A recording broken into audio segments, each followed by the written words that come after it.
Even though it was like horrible, I learned from so many mistakes in G2 what not to do, you know? And that's what just made me stronger as a player. Zeek is one of the best players in VALORANT. Oh, that spray was so good! Huge damage done! 30 bullets left in the magazine! Oh, no! It's more than enough! Is he aware of Zeke's position? No, now he is, though, as his head gets ripped off. Zeek might have just felt that pressure, maybe starting to consider it. Oh, Zeek! Huge shot to close out that half there. But his road to glory has been plagued with setbacks. From rejection to glory, this is how Zeek overcame all the odds to become a VALORANT champion. Zeke's competitive career started in Fortnite, but after the VALORANT beta released, he immediately knew where his future lay. I was playing VALORANT when Project A was announced. I instantly knew that I want to switch because like it's a game of my dreams basically, and I just knew that I want to be the best. I even like said in multiple interviews in Fortnite that when the game like release, I'm gonna be the best at the game. Zeek started out on Polish sides, teaming up with the likes of Starxo, but to become the best, he had to go international. He signed with Nolpenki in October of 2020, joining star opper cNed. Despite being a squad of unknown players, Nolpenki qualified for VALORANT's first major competition, First Strike, and Zeek led the way. 20 seconds to spare as Vac gets the spike in. 4v4 and a fight to unfold here on site. Showstopper over the top. Zeek goes deep for 3. 4 kills on the round when it absolutely matters. And Eric, well, we saw him with the 3K last round, but it wasn't enough. Now it has to be everything, and he goes down. An ace from Zeek. While Nolpenki crashed out of First Strike at the first hurdle, Zeek's performances caught the eye of one of Europe's biggest orgs, G2 Esports. Yo guys, gang, what's up? Yo, Mixwell, have you seen Hanji play? He's quite unreal. Do you have a link? Yeah, here you go.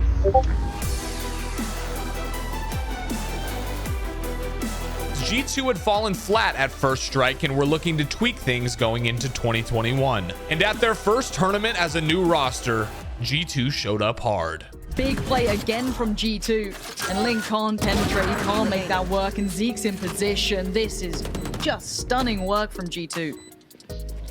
Yeah, unfortunately, Eccles had to break the trap wire, which alerted Pit to his location on that flank. Zeek will pick up his third by the end of that. But beneath the surface, trouble was brewing. When I got like the offer from G2, it was really crazy, and also like I always wanted to be like a flex player, so like I know that basically I can play whatever and get like whatever role in the team. But when I joined, you know, we kind of had like some troubles after like a week of practice. You know, we started playing our first officials and like it was very shaky, and I thought if it's that shaky after like winning a very big tournament, it's not gonna go better from that time. And it never got better, as G2 only managed top 8 at the 3 Stage 1 Challenger events. Zeek and Pyth, quick to react, catching every kill. It's left down to JD. He found 4Ks before. Can he do it again? Gives away his position. Classic out. And there it is. A 4K to close out the game. Meaning they missed out on Masters. I think it was just the lack of motivation from everyone. You know, when I joined the team, before I joined the team, I was like kind of hardworking. But after joining, you know, some of the players, like they didn't want to practice. I felt like at times there was some bad blood between even me and some players, and like players between players. Nonetheless, G2 stuck with their roster heading into Stage 2. But just 2 days before a team boot camp, Zeek tested positive for COVID. And while isolating and suffering from fever, he couldn't perform, as G2 crashed out in qualifiers against Vitality. After that loss, G2 benched Zeek from the roster. I heard some stories even in like last month, you know, about the real reason why I got benched. The main reason basically was that Carlos didn't want me. If he said that I'm not going to bootcamp, then they will just replace me because we're playing bad already. Like we lacked an actual in-game leader. I can do it, but in that team specifically, I felt really bad on this role. I'm not saying that was a perfect call, you know, but I also think I can see the reasoning behind it. And at the same time, Zeke's dad had fallen ill. Back at the time, you know, I wasn't vaccinated. Basically, my dad was almost on his deathbed, you know, like he had to be hospitalized, and it was really, really hard, you know, watching him very like struggle with even breathing and stuff. Fortunately, like with by the help of our family, you know, a cousin that was working in like medic school, he was helping him out. That kind of puts shit ton of stress of me. Now inactive from the G2 roster, Zeek was exploring new opportunities. Oh, I was just, you know, going on tryouts to many different teams. I never expected to join like a tier 1 roster because all the good teams, they were already locked up. My thinking was just to join like a tier 2 roster and just scramble my way back, like just like in NoPank, you know, that I'm gonna show my true performance and then like next year maybe somebody will notice me and I'm gonna join like the best team or make the team better. But then an offer came that changed everything. Masters 1 champions Acend came knocking. He's waiting on this recon, I'm pretty sure. Look at the double face comes through. BONECOLD lands it. They've done it. They've actually gone and done it. As soon as an offer came up, I was telling my agent, you know, like, please just put me there, please. Like, you know, it's dream come true. You know, they already have points for champions. They already, you know, do have everything and every player I've played with, and so nice. Zeek reunited with Starxo and cNed and instantly noticed a difference. When you're playing for like Acend, a small organization, and it basically feels like home, while playing for G2 where you feel like, you know, your boss has a lot of, like, he puts some pressure on you. Basically, you know that you can be benched if you don't play well, and except that we work very hard in Acend, where in G2 it was lacking a lot. And on this new team, Zeek was unleashed. Acend, though, potentially with their own sneaky beaky angles, looks for one dismiss around the corner as well, but it's traded. Not quite, but Zeek able to find one. Onto Dinks. Looks for the dismiss. Straight on through. Triple kill. Can't quite find the fourth. Steps heard towards the B site. They know that this is going to be a B hit at this point. The cage behind Zeek won't actually cover him. He's still up close, and they didn't suspect it. A double for Zeek. And into 3. And it's only Zeek to stop him. A devastating blow to this Acend side as a clutch is needed. Now that's going to be the plant down for sure, and a retake for Gambit with weak weapons on the B site and losing players right through the wall. Great play by Gambit.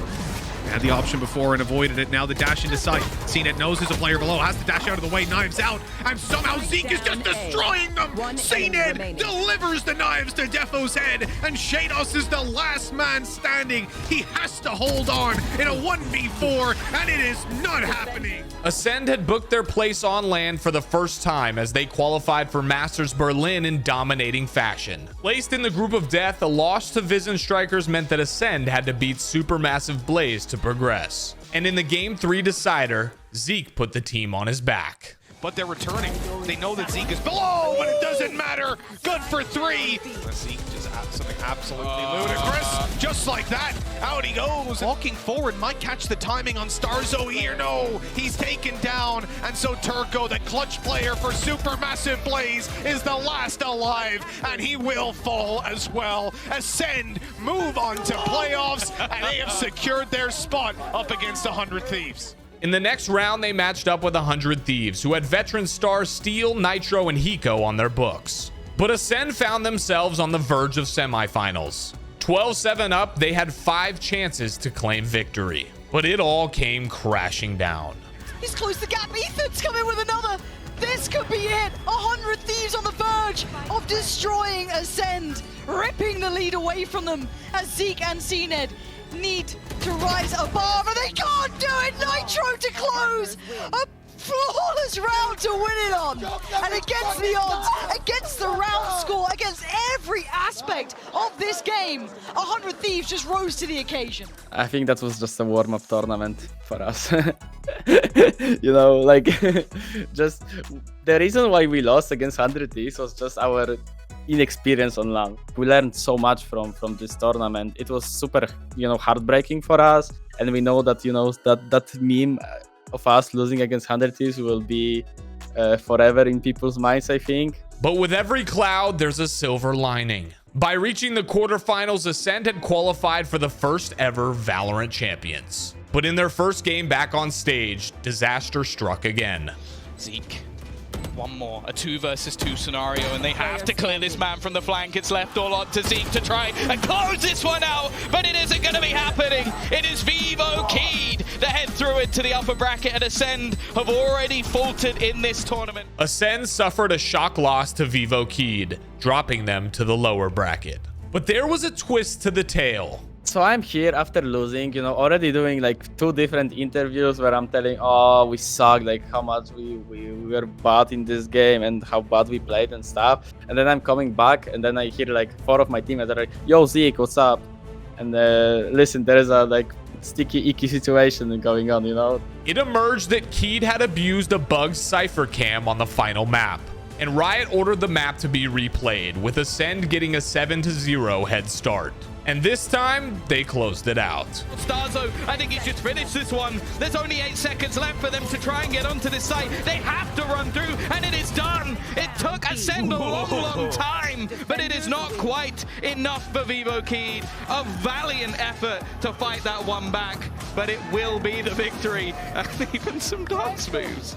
But Acend also fell victim to the situation. I mean, it definitely went too far. Like every time, you know, things like this happen to Brazilian teams, the Brazilian fires are like one of the worst, honestly. Like these guys are taking it super personal and serious. But I actually had to, first time in my life, I had to like mute my Twitter DMs just because of the amount of DMs I had, because like I wanted to read some nice and positive DMs, but instead I had like 1,000, you know, people, you know, saying some weird stuff. Also, it was a really nice moment of karma when VivoKid lost against, you know, against Acend, leading it out of groups, you know, so all these Brazilian fans could just like go away. A win over Envy followed before a comfortable victory over Team Secret booked Ascend's place in the semifinals. And in their way stood Team Liquid, boasting stars like Scream and Jamppi. Liquid had steamrolled their way through the competition and were expected to dispatch Acend with ease. But nobody foresaw what came next. And the timing window, it still favors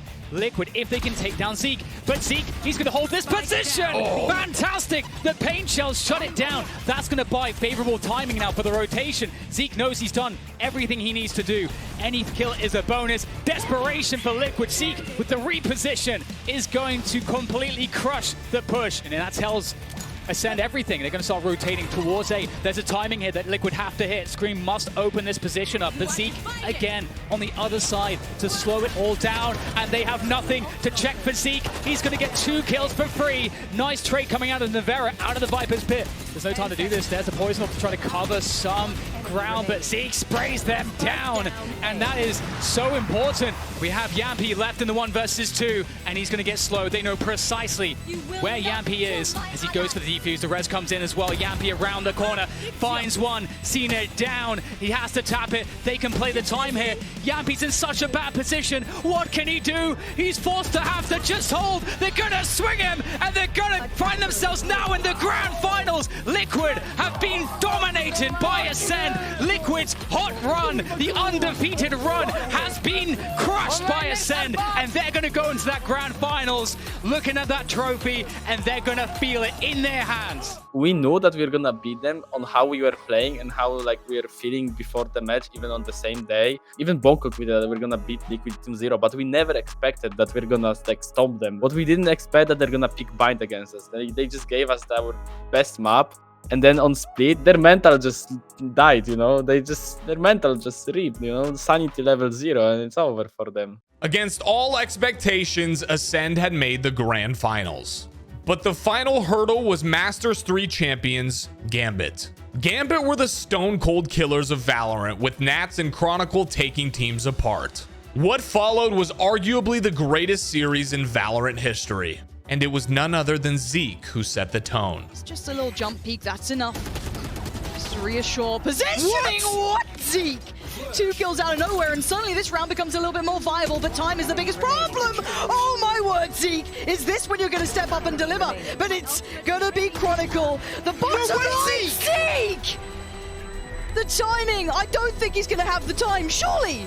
Surely! Oh my god, Zeek has just destroyed them. The teams traded blow for blow until it came down to the final map, but it was only ever going one way.